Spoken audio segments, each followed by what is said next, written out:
Chapter 2 of the Kingdom of Wishes. It was the custom of Rosas to gather once a month to watch Magnifico perform a series of magical feats. At the end of his performance, he would grant one of the wishes he had stored in the tower. When the sun began to set, the people gathered in the courtyard in front of the castle with joy and hope in their hearts, waiting to see which person his favor would fall upon. The courtyard was full of colors from decorations that hung on the walls and pillars of the castle, and music filled the air, complemented by dozens of happy voices.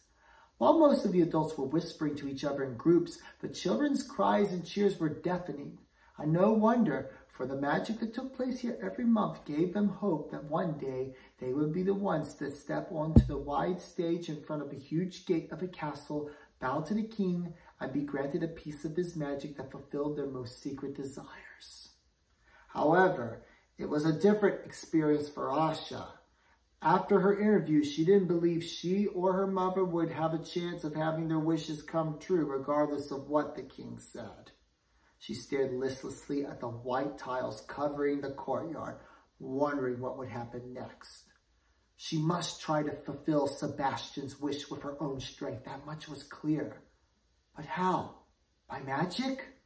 Well, by the time she had acquired the kind of power Magnifico wielded, she'd probably forget why she needed to learn it in the first place.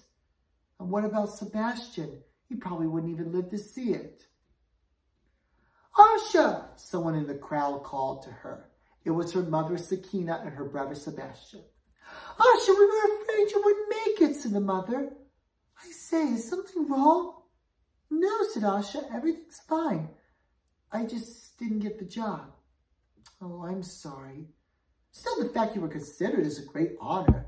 Most people would do anything for an audience with the king. Yes, I know, said Asha, with a wry expression. Suddenly, the crowd cheered, for the ceremony had begun.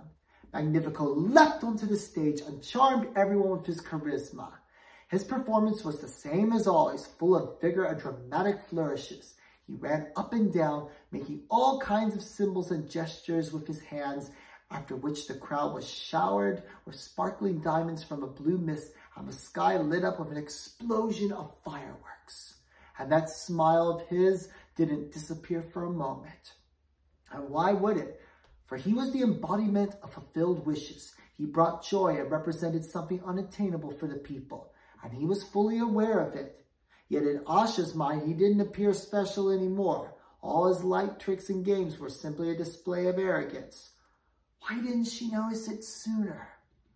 Okay. We all know why we're here today, am I right? A wish! Came an almost unanimous voice from the audience. Right.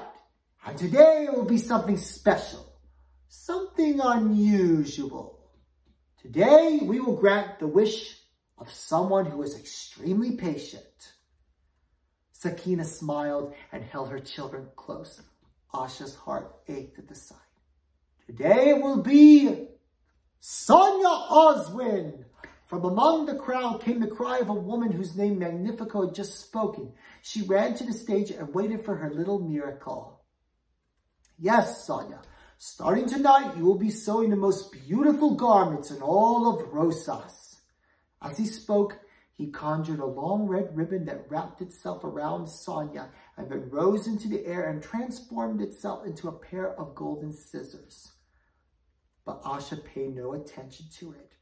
She fixed her gaze on Sebastian and his huge disappointment.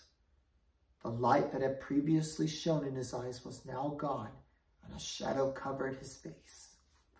It is not right, she muttered to herself.